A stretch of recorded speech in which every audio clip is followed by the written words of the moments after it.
Assalamu alaikum warahmatullahi wabarakatuh. Sakiraɓe wondaɓe Jaygol Pulaku TV, mi silminake dow moɗon, mi hofni on kala ha gonɗon nder duniyaru fuu. Ɗum derɗirawo moɗon Adamu Haruna. Hande bo en lortake ɓe tinnoje meɗen dede ko larani hala application ji fere fere. Application je min gaddani en hande ɗum application lawol ngol a tokkata a haɗa dede ɓe waɗayɓe dede numéro privé ewnuma. Yake fere si a tawa goɗɗo ñukkini numéro muɗum ewnima, a dulla ɗum mo ewnuma, nda ɗum wari amma yiyata numéro mako. To a mari haja a bloka warta, wala mo foti waɗa numéro am privé ewnuma fu a wawan a bloka ɗum. Ma bo dede ɓen yideɓe billaji dede ko larani hala appel, yake fere a tawan a yahi ko babal kugal maɗa, ko babal lumo maɗa, ko babal nokkure fere ko a nastan julude, sai a tawa himɓe ɗo ewnuma. To a wawan a bloka ma dede a waɗa appel ji himɓe fu a waɗa diga jamdi kaza yahugo jamdi kaza ɗo mi yiɗa goɗɗo ewnayam, ko da goɗɗo ewnima ɗum saltako. To a yiɗi a bloka ha ɓe dede ko larani hala SMS, a tawa himɓe gerɓanima SMS message ji, yake fere a tawan himɓe gerɓanima message ji goɗɗi lattiɗi, a tawa goɗɗo yerɓanima message anda ɗum moye yerɓi ɗum, on ñukkini numéro ma ko nandi be majum. A wawan kanjum ma a waɗa dede kala mo yiɗi yerɓango ma message nden na an numéro ma ko an privé fu, to a yiɗi a blokan warta fota yerɓama message dede. To a yiɗi bo a waɗan dede kala on mo a wala numéro muɗum futa ewnuma e ko nandi be majum. Nden kam ko on mo a wala numéro muɗum futa o yerɓama message, en andi siman yake fere dede musamman maɓɓe maranɓe songrullaji ko a babal kugal maɗa e ko nandi be majum, sai a tawa himɓe ɗo ewnuma appel ji goɗɗi ɗi ngala hoore. To a mari haja bo wawan a bloka warta diga jamdi kaza yahugo jamdi kaza ɗo mi yiɗa goɗɗo ewnayam. To a tawan ko da o ewnima ɗum saltako. Téléphone maɗa bo ɗon maɓɓiti, a waɗan kala ko marɗa haje fu. To a yiɗi a ewnan goɗɗo an, to a yiɗi a maɓɓitay connexion maɗa, a nasta a connecta to ɗum WhatsApp, to ɗum Facebook e ko nandi be majum. Amma en andi nane no sinano be application ɗo, to ha waɗi to a yiɗi taɓe ewnuma ni sai a watta téléphone maɗa ko mode avion ko a maɓɓanga. To a waɗinga mode avion bo a fota a connecta, ngam dole connexion ɗo sai be réseau hutinirta. To ɗo a wawan aɗo connecti aɗo waɗa kala ko marɗa haje fu ha dede internet, amma ko himɓe ewnima ɗum natata, ko goɗɗo yerɓanima message mai warata, ngam ta ɓe damuma e ko nandi be majum. Ɗum application je ɗuɗɓe nder meɗen marata haje, ɗum application tilim ɗum, dalila min mbiya accu ha min gaddanen application mai ɗo. Ha jotta min ko kawon munyal yugo dede min bayri wurtago ha video ji mai ɗo. Ɗuɗɓe nder moɗon ɗo ƴama ɗume waɗi min ngala gurto ha video ji mai ɗo, ɓe ɓuri marugo haje ɓe giya min ɗo gurti ha video mai ɗo, ɓe ɗon dara dede video man ɗo en direct. Min ɗo mati noon min ɗo mari saɗirmaji seɗɗa dede ko larani hosugo isin video ji mai ɗo. En andi hosugo video mai ɗum ɗo ɗaɓɓita kujeji fere fere, ɗum ɗo ɗaɓɓita moyen ko nandi be majum, e ɗum hosa wakkati bo. Dalila mai on min tawi waɗugo non mai ɗo ɗum ɗo saɗana min seɗɗa. Min giɗa bo min acca min ngala gaddana en video ji application ji, dalila mai min mbi accu min kabda min gaɗa ko waddunogen ɗo man ɗo seɗɗa seɗɗa hedde ko min keɓa dede min bo ina laabiji ɗi min puɗɗita waddanko on video ji dede banta mbowunoɗon. Ngam mai arande man noni to en gari en nasta nder Play Store ha en jaha en télécharge application man ɗo.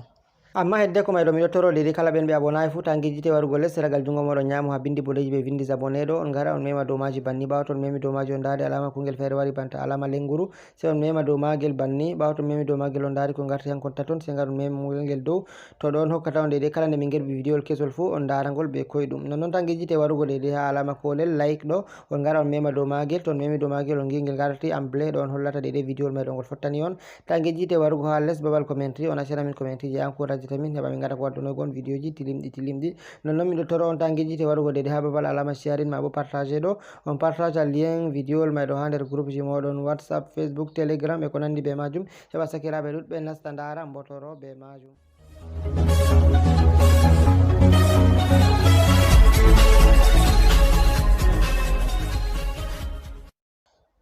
Nda application Play Store meɗen banni, mi tammi mo fu andi Play Store muɗum. To a wari sai a nata nder Play Store man banni, nda application je hani dede a télécharger. To a yehi ha babal recherche a waɗa recherche application ɗo bloqué in numéro appel et SMS,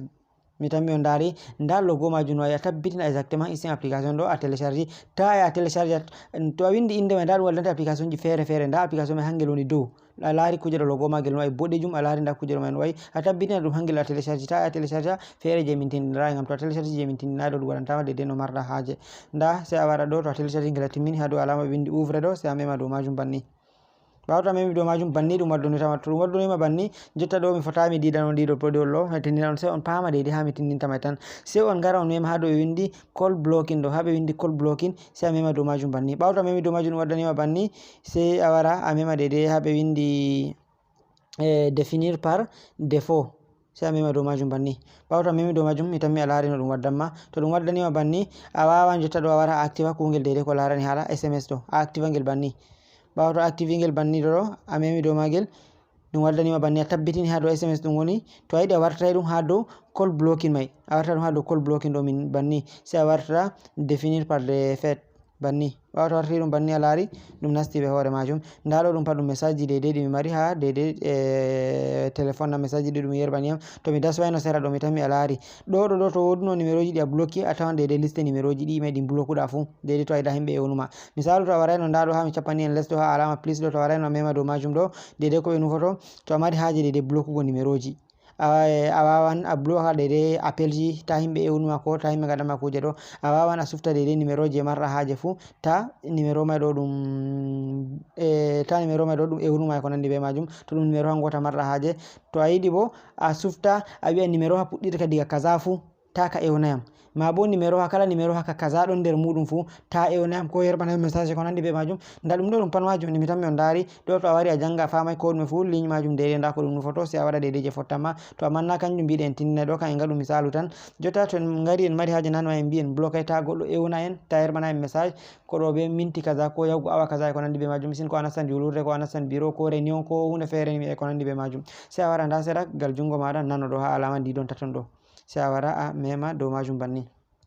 Ɓawo to a memi dow majum no maɓɓitante banni sai a wara nda ha chato raggarewol ngol ha ɓe windi alama paramétre sai a nata dow magol.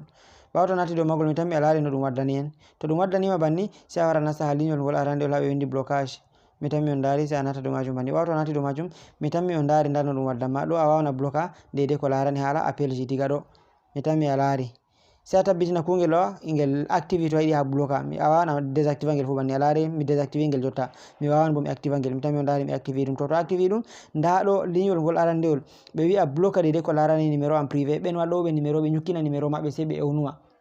a yi'a goɗɗo noddima amma ɗum waɗa deidei inde ko a notake mo gewtiɗi a fota kefta numéro mako mai to ɗo a wawan a waɗa to goɗɗo waɗi ñukkini numéro muɗum ewnima ni fotayi deidei heɓuma arandejum kenan a wawan a koca ɗum banni mi tan mi a dari ɗo bo a wawan a waɗa deidei ko larani hala numéro en koni on mo a wala numéro muɗum fu to ni a enregistré numéro mako ha téléphone maɗa ko ewnima ta appel man wara a wawan a bloquea ɗum kanjum bo kanjum ma a wawan a waɗa koca ɗum banni on mo a wala numéro muɗum fu isin deidei ɓen maranɓe sungurlaje taw himɓeji ɗo ewnuma e ko nandi be majum a wawan a bloquea ɗum. Nda ɗo bo ko larani deidei appels ji ɗi fu ko ɗum moy ko a mari numéro goɗɗo ka wala numéro goɗɗo ɗo a yiɗa o ewnuma ma sam a wawan kanjum bo a wara koca ɗum to a yiɗa. Arandema numéro en koni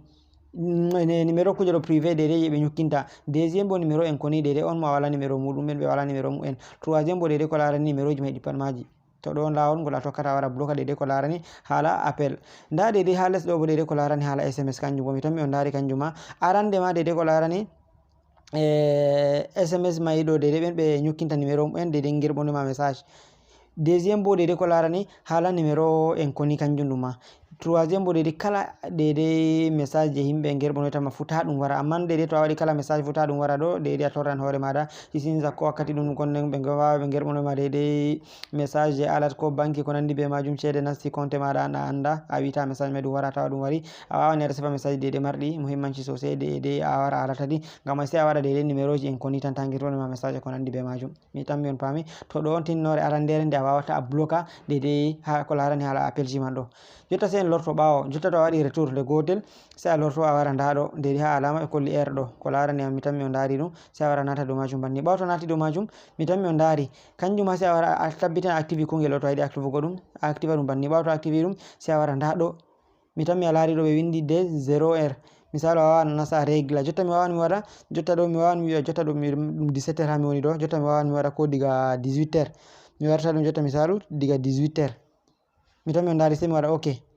sai mi loro mi warta ɗum misalu ha yahugo kaza sai mi warta mi nasta ɗo mi waɗa ha yahugo heure kaza misalu ko ha yahugo 20h ko ha yahugo 22h mi yiɗa goɗɗo ewnayam to mi timmini mi waɗa ok to ɗo to enregistré ɗum diga heure mai ha yahugo heure ɗum mai ɗum galɗa ɗo ko goɗɗo fof ndi ewnuma ɗum salatako. A wawan mbi'a jotta mi nastai réunion mi waɗai inirde tan ha réunion ɗo ngam mai ɗum mi yiɗa himɓe ewnayam mi yiɗa maɓɓugo téléphone am bo ko mi yiɗi nastugo kuje fere mi naftira e maga ko nandi be majum e sin ɓe maraiɓe sungurlaji a yiɗi a nasta ko internet a waɗa recherche ji fere a tawa himɓe ɗo ewnuma to goɗɗo ewnima notaki bo yake fere a tawa ka metti sosai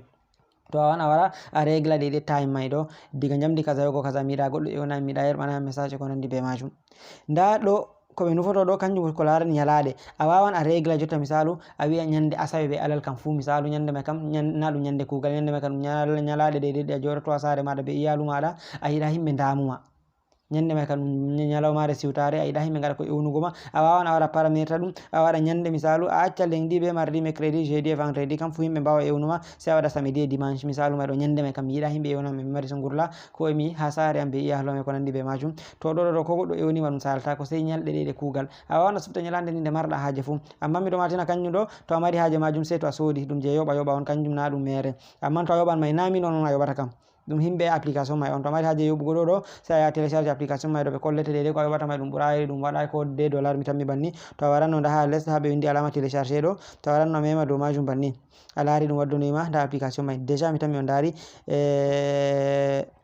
1,99 pardon na ɗum euro 1,99 dede an kam environ $2 tan $2 bo mi tammi ɗum ɗo sanjo ɗum ɓuray 1000 francs banni an kam franc CFA to bana naira bo ɗum sanjoto ko watta dans les 700 quelque naira mi tammi banni a wawan ɗon a tokkata a wara to a memi ɓe gaddante a wawan a yoɓagal paypal ko gal bitcoin ko gal ha marɗa haje fu ko gal dede visa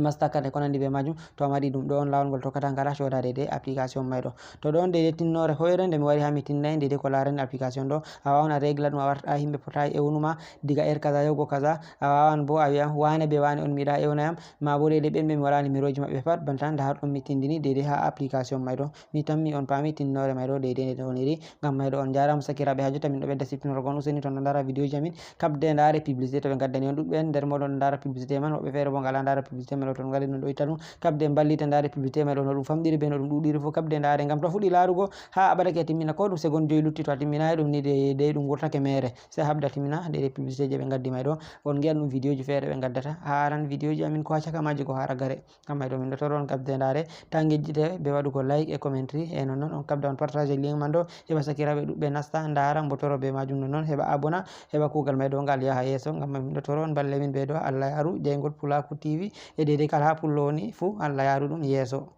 kamɓe ɗon jarama sakiraɓe ɗum derɗirawo moɗon Adamu Haruna. Wassalamu alaikum.